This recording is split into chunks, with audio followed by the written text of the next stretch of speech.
Happy Saturday, boys and girls. My name is Jeffery Scott Mitchell. And today, as is every day, it's about weight. Mr. Scale and my weight. I recently spent a few days in New York City where my routines were completely broken in half. And I wasn't able to get the steps in that I usually get in the manner in which I get them. I've often questioned, why do I do this? Well, why am I out here? Why do I do this so often? What's the point of all this walking? And I noticed that during my time in New York, when I wasn't able to get these steps, my weight increased. It let me know that the steps matter. Even if I may or may not see the weight loss that I'm used to, or the weight loss that, I'm used to losing 2-3 pounds a day. I literally, for whatever reason, realistic or not, have it in my mind that I should be losing 2 pounds a day if I do right. And pretty much I can still adhere to that. It's not as much as I used to, and I think it might be because of age or this or that. But losing 5, 6, 7 pounds a week to me was easy. Probably because I was doing so much to maintain I don't want to say unreasonable, but to maintain a unrealistic weight. You know what I mean? But I'm out here now, Saturday, and the only plans I got today is to not eat too much. I'm still on East Coast time. Woke up like 6 a.m. Laid in the bed for a couple hours on my phone, doing this, doing that. Went to bed kind of early, about 11 last night, which is early considering I shoot for like a 1 a.m. bedtime because I have to get up at 9:20. It gives me 8 hours.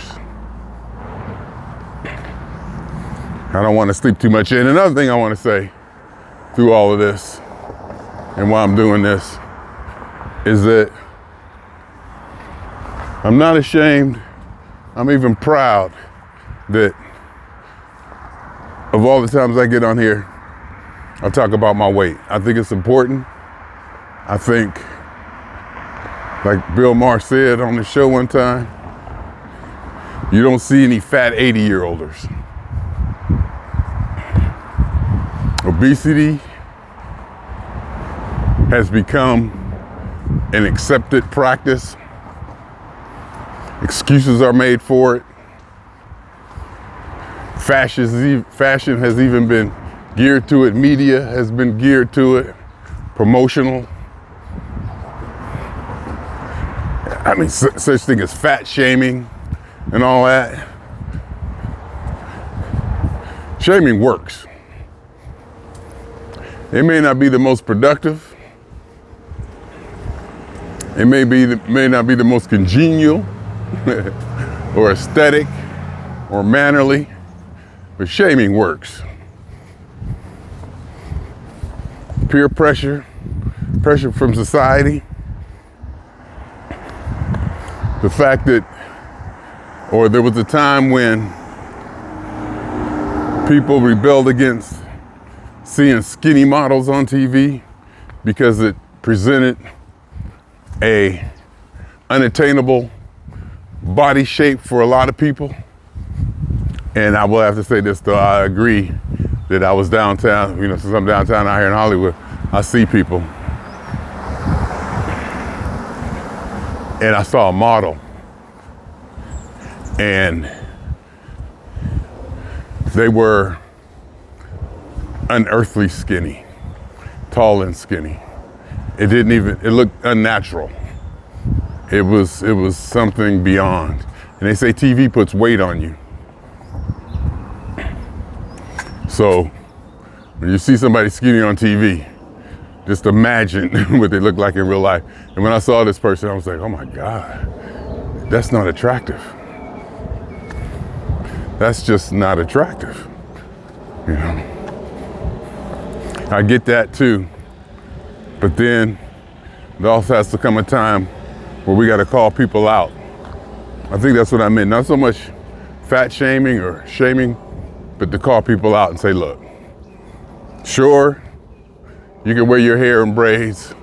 Sure, you can get weaves and wear your nails and do all that stuff. But there's a consequence to pay for it. It's just a consequence to pay for it. And we shouldn't celebrate certain things that are actually detrimental to humanity or to a culture. And we shouldn't be ashamed of, I don't want to say demonizing certain things, that may be a harsh word, but to condemning and definitely not socializing certain behaviors that may be deemed cultural as not to offend that culture.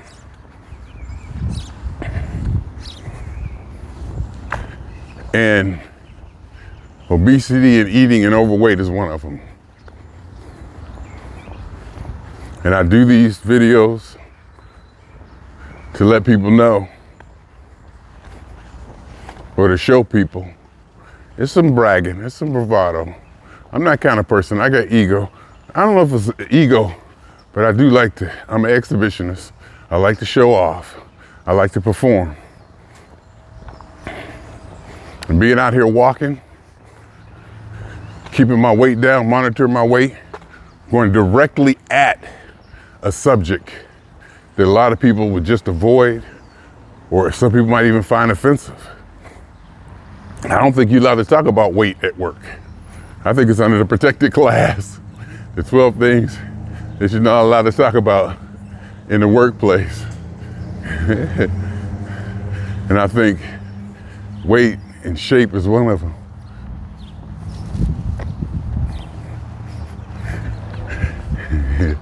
You see me sticking my tongue out, the dog was looking at me. I should have did something. Like the owner don't be looking at you, the owner be looking at the dog.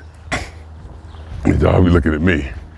And sometimes I'll stick my tongue out or do something to make the dog bark. Just to watch the owner, you know. Now you stop it, Tammy. Tammy, stop it. We don't bark at people, Tammy. Oh my God, it was a couple on the airplane the other day. Haley and Ryan's parents. How do I know their names? You can imagine why. These kids was out of control. These kids was out of control. And this morning, I watched a video. I think Brian Shaw was talking about Kobe and Phil Jackson and Shaq and the Lakers. And he said, and Brian Shaw asked him, you know, Phil, how come you don't never tell Kobe no? How come you don't ever, you know, tell him no or get on him or, you know, put him in his place, quote unquote, but you'll be all over Shaq. He says, it's like, he said, because he had a German, he said, Brian Shaw said he had a German Shepherd. And the trainer said for the first 6 to 8 months, he didn't want to tell the dog no. He wanted the dog to grow up feeling empowered like that. He said, don't tell him no. And Phil Jackson said, because he wanted Kobe to develop like that in his early career, because he's gonna need to have that bravado, that confidence, to where he always wants the ball, that he feels unstoppable. You know, you want him to have that in him, that he feels like anytime, any place, you know, full on, take the shot, let's go. You want him to be that person. And I guess you could probably apply that to children too. But there comes a limit to where the children are just completely out of control, to the point where they're abusing the parents. And in this situation, Haley and Ryan were just, it's the tone, so and the tone, they're screaming at their parents, and it had that almost like anger, not anger, but you're like an anger, like a disrespectful tone and anger. These kids has got to be 3 or 4 years old. And I'm like, of course they was white.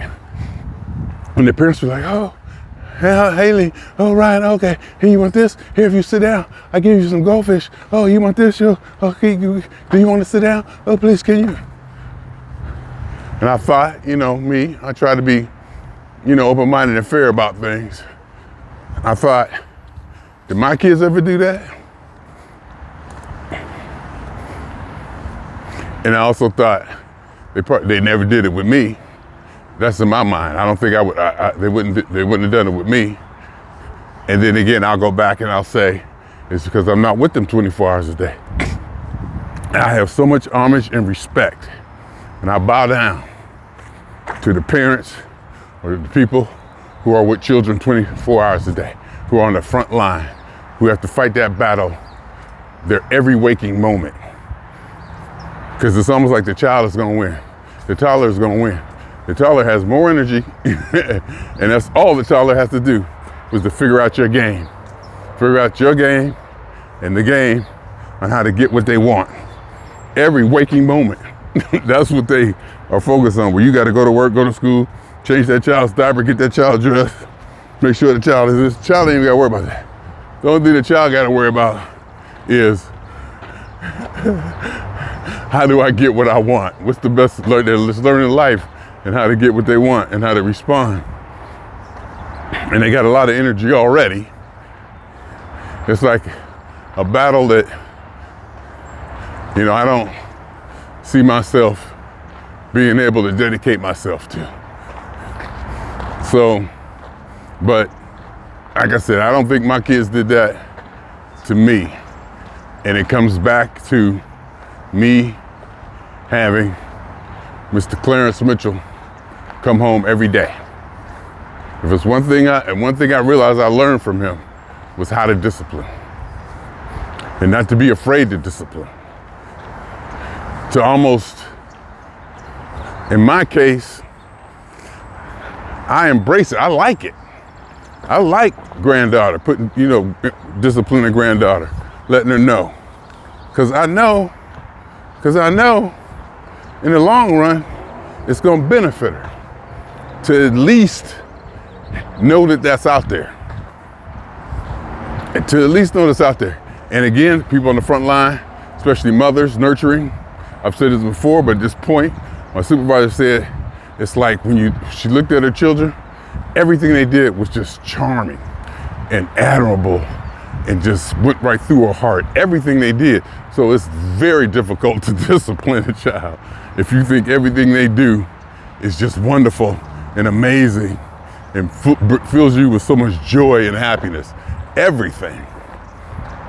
And I guess you gotta have, I don't wanna say two-parent household because that kind of has a connotation to it in today's political, social dialect, but I can see where you should have nurturing and discipline, the two sides of it.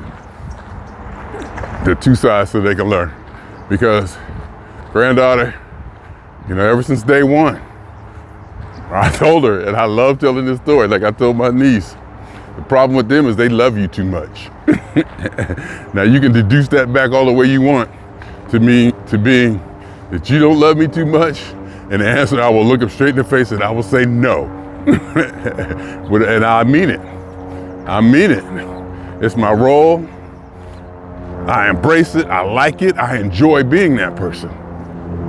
I enjoy being that person. And I learned it more than likely from Clarence Walter Mitchell coming home every day.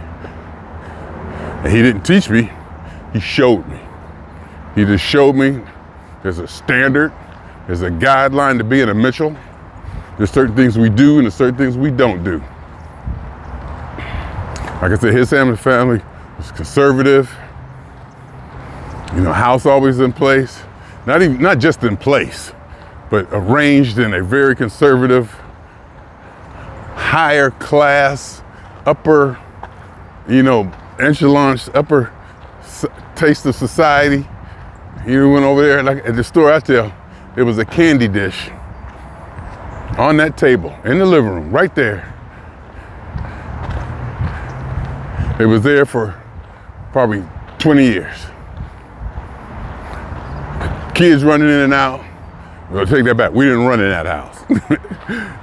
We didn't run in that house. Now, my mother's family, we tore up everything. In and out the back door. Hear the back door slamming. Running, playing in the ash pile. It was just, that's where I always wanted to go. I think I stayed at my father's parents' house one night. I damn near used to live at my grandma's house. We go over there with all the cousins. We had freedom. We was running around, running in and out. She'd holler at us, get switches and beat us, all that. That's where you learn all that. Jeffery, stop. Jeffery, what are you doing? Boy, all of that. My father's parents, everything was set the same way. Dishes, just perfect, just set in place. The same toys were upstairs in my father's in them room. My father and his brother's room. We used to play in that room. And some say it was just like it was when they lived there, 20, 30 years ago. The same toys, we played with the toys, whatever. We put them back right where they were supposed to be. We knew all that. And that's, I got that upbringing. And I got that discipline. And I got that idea of how to live or how things work or how they handle things.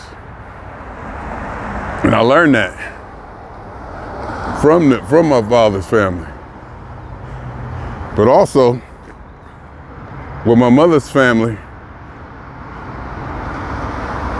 I learned to be,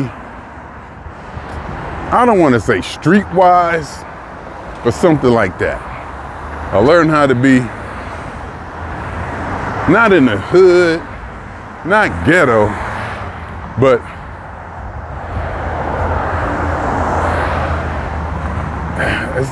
it's not ghetto, it's not hood.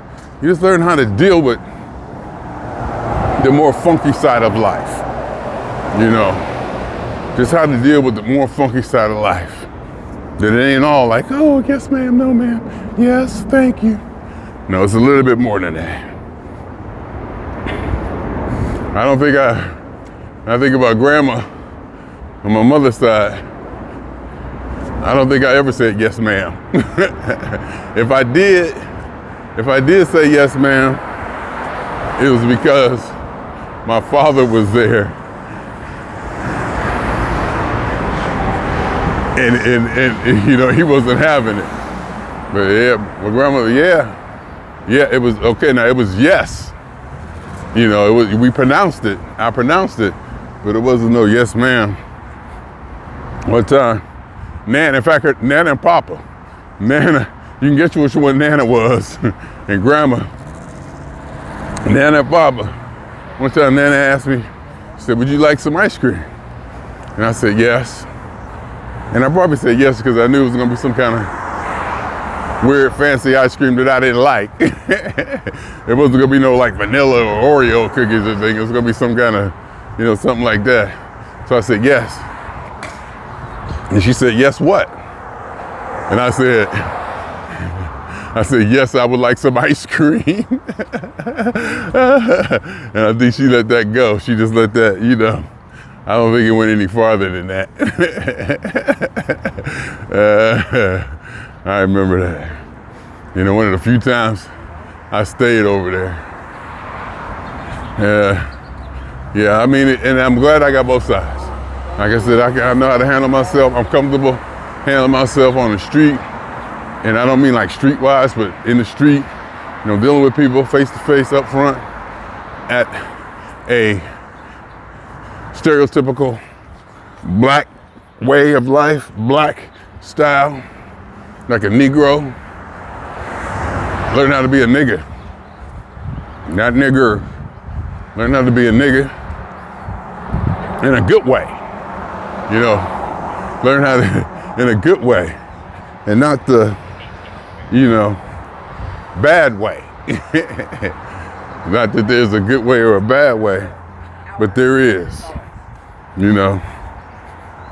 So, yeah.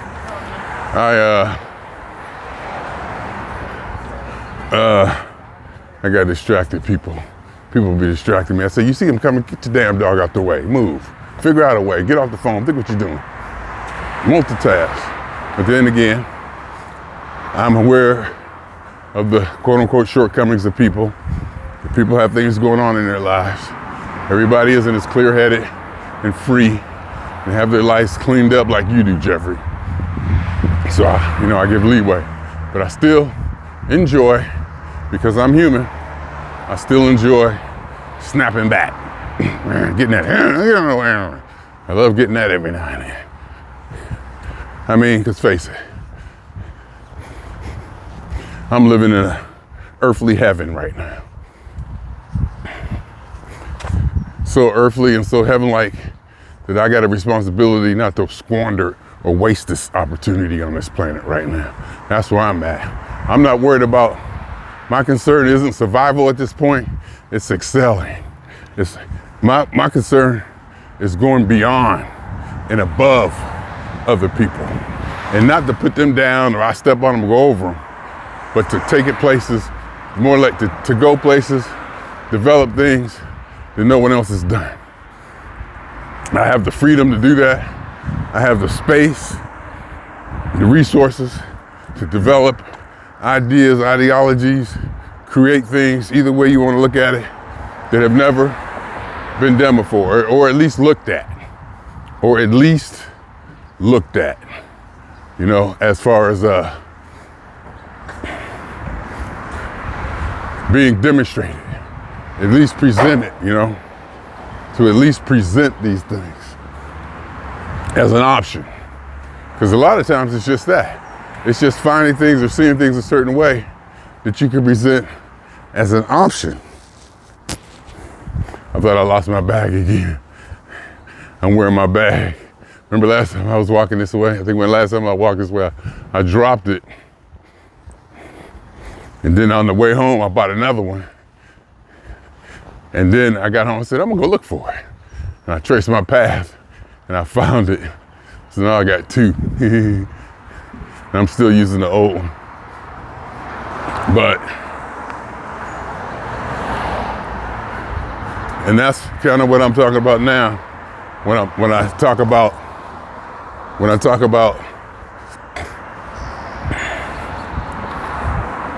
what I need to do, my legacy, what I want to leave behind, what I want to create, you know, what I want to develop, I got a hell of an opportunity, to the point that where I'm thinking about retiring early, because I don't want to underestimate how much work and time that I want to put in this. But the only thing about that retiring early thing, or retiring period, retiring early, well, early to me was before 70. That's early. Get the maximum Social Security at 70. If I retire before then, I'm considering that early. And that's not early retirement. Early retirement would be this year. I can retire this year and start getting money. But I spend too much, and I'm too lazy to do that. And I love and respect my job. It gets me up in the morning, keeps me motivated, the performance review, all of that. Learning the possibilities of it. I mean, the swagger of being downtown Manhattan, Town Life Building, downtown LA, Southern California Gas Building, right there in the middle of these major metropolitans that I love. Walking outside from my office, catching the cab, getting home, doing my expense report, turning it in, the whole thing, the whole gamut, I just love all that. being a part of that. Of course, you can say, yeah, you can develop that all yourself, but it's a lot of work. It's a lot of work. It's a lot of work. And it's not that I'm not up for it, but it might be that I'm not up for it. I don't know. But either way, I don't want to squander. So I'm gonna really take stock. Maybe if I get myself disciplined and get right, whatever that means, to where I can trust myself being retired. But it's gonna be hard to walk away from that money. And even working, especially working from home now, it really doesn't limit me from doing what I want to do. There's still a lot of space and a lot of room for me to work and accomplish a lot of things. So it really isn't, it's really not a hindrance to, well, it is, but it's not. You know, I can pretty much do what I want to do. Or I can figure out a way to do whatever I want to do. Within the bounds given me or not given me. Let me see if I stretch this all the way out and hold it from the middle. Is that a little bit easier to kind of like balance it? I wonder if I like even bring it like that, to balance it and to let the back of let the balance help me in holding it where I don't have to angle it. What if I hold it like this? Ooh, that's even easier, huh? If I hold it like that, what if I put it under my arm and go like this? Or I put it in my pocket? If I put it in my pocket or something like that and hold it, but I don't want it to bounce around so much. Anyway, so that's where I'm at on the Saturday. Trying to be disciplined. Mr. Scale told me 224 this morning, which is not good. I was 219, I do believe, like last Saturday or something like that, last Friday. It's because of the New York food and breaking routine, even though I got my 10,000 steps. And I was thinking that too. I might need to change that from getting my 10,000 steps to not getting my 15,000 steps. On a work day, I'm doing 15, 16,000 steps.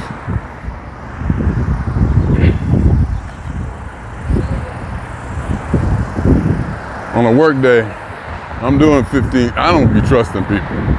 I don't be trusting people. You see, I get quiet when I walk across the street or something, because I'm looking people in the face. I'm making sure they see me. You know, I'm not gonna put my fate completely in someone else's hands. I'm responsible to a point for my well-being. Regardless of the situation I'm in, I'm responsible. And I wanna make sure I do my part to protect myself and to keep myself safe and not rely on the competence or thereby incompetence of other people who may be distracted. It might not even be incompetence, it just might be a lack of judgment, poor judgment, or just something like that. Anyhow, Ventura Boulevard, beautiful day.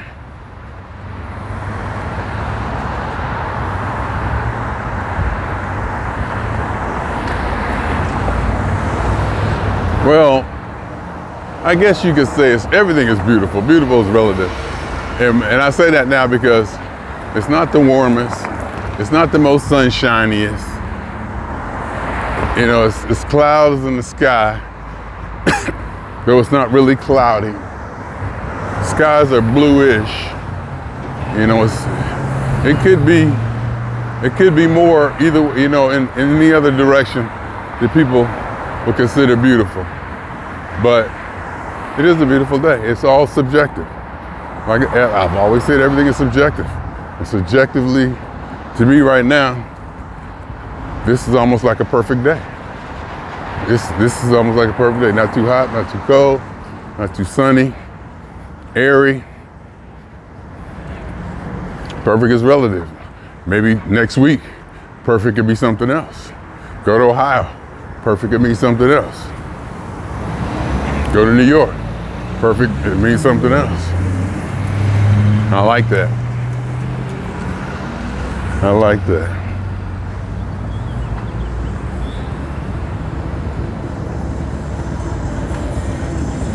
So, that's where we're at. I could probably go to storage. I was thinking about getting home, eating my normal breakfast that I would eat on a work day, getting dressed, and going to storage, doing some work in storage. Consider that would give me something to do. Instead of, because on my way home, like I said, I got my Steeler knapsack and 3 reusable grocery bags, plastic versions. I'm gonna stop by Ralph's. And you know what that can turn into. But I hope to be sensible. I hope to be sensible about it. Last night I ate a salad. And I didn't get up and get ice cream. I knew there was some ice cream in there. And I think some brownies or something that I got. You know, it's a free snack on the airplane.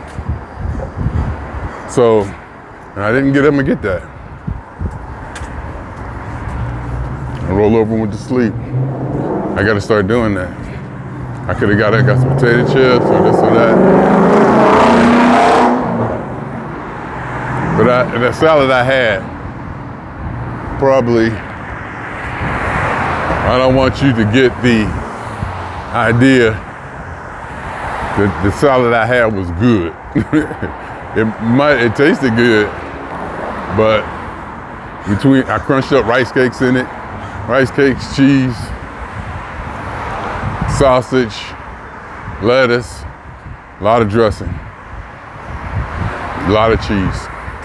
So, you know, don't get the idea just because it was a salad that it was, you know, healthy. 'Cause it probably wasn't. Yeah, I gotta get salad dressing too now. I got some salad dressing in there. It says the 2022. It's been in the cupboard. It says you gotta use it by 2022. I'm gonna Google. Because I don't know. It says, you know, the date on it is 2022. But it hasn't been open. It's been in my cabinet. The Thousand Island does look like it's turning brown though. Looks like the shade of it isn't as orange as it could be. So, but I don't know, the Italian might be all right. But I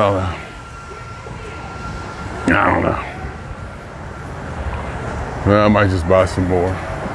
Everybody, but let's buy some more, you can afford it, throw it away, don't even risk it. I'm like, risk what?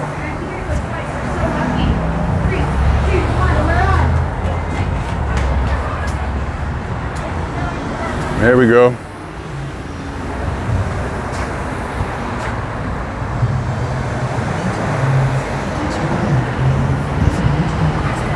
The Roomba finished. I cleaned my Roomba out today. I mean, I really cleaned it. I took it apart. I didn't take it apart, but I took the canister off and just didn't dump it. I kind of took it apart, took the canister apart and really got in there and rinsed the filter and really cleaned it. There was some stuff in there because it was telling me the job is completed, but check it out. You know, the job is completed successfully and, you know, Roomba is returned home, but you might want to check it out and do some maintenance. I'm like, okay. But I never did it. And I looked today, I said, let me dig on this thing. I went ahead, dumped it out, and it was stuff all stuck in there, still stuck in there. And I took that part out, took this part out. I said, oh, wow. Oh, okay. So I got that going. Let that run while I'm gone. So the day is starting off, and I got up a little bit earlier because, you know, I'm still on East Coast time. So I was awake, I think at 6:30 or something like that. Laying in the bed for a couple hours, just, you know, having time to myself. Just having time to myself in the quiet. Just, you know, being able to scroll and relax. Don't have to get up. No TV, no music. Just listening to reels or not even listening to podcasts. You know how you scroll through Facebook and you look at one of your videos, the next thing you know, you watching Drink Champs. And Method Man is telling you the story about how he was at the House of Blues on Sunset, and Suge and Tupac and all that, Big Puffy and all them. Now you get caught up in watching that. But the thing that caught me was he was talking about, yeah, he was there, you know, he was on mushrooms, this or that or whatever, you know, kind of tripping. He said he remember he was at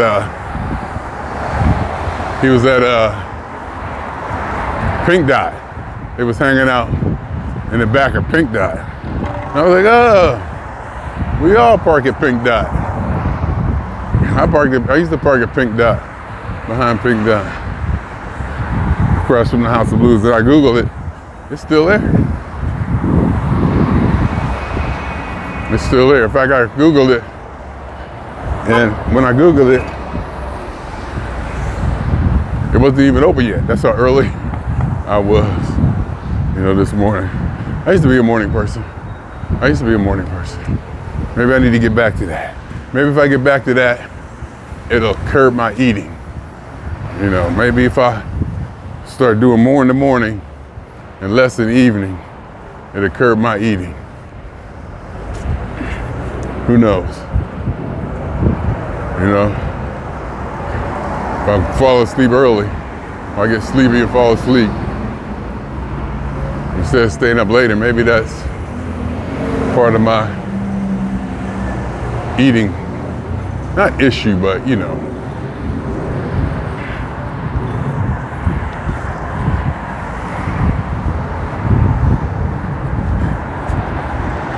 Okay, I'm walking, full disclosure, look like one of those cycling classes got out, and this white girl walking ahead of me,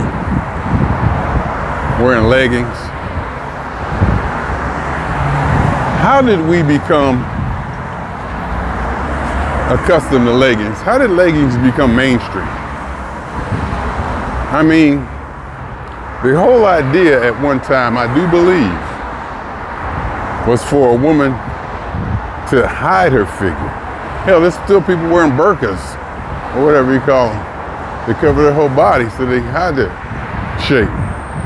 Now it's to the point, you could damn near wear these leggings to show off all your curves and figures, you know, and it's definitely sensual.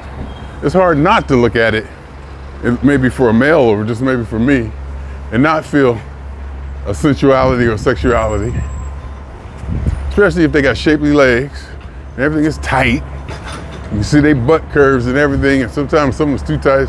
They should be going up all the wrong places. When do we become accustomed to that? Now, I'm not saying that I don't enjoy it. I'm not saying that I don't get pleasure from it. And I'm definitely, what I am saying is, the people who made these things knew what they were doing. Obviously, the women who buy them and and the people who made them knew what they were doing, that it was gonna have that effect. But in the workplace, you know, then a woman will wear like their shirt hanging down over it. But to see the female contour, you know, if done correctly, can be tasteful, but still a little bit too sensual or sexual for the workplace, even though it's tasteful and appropriate. I'm just, you know, pondering.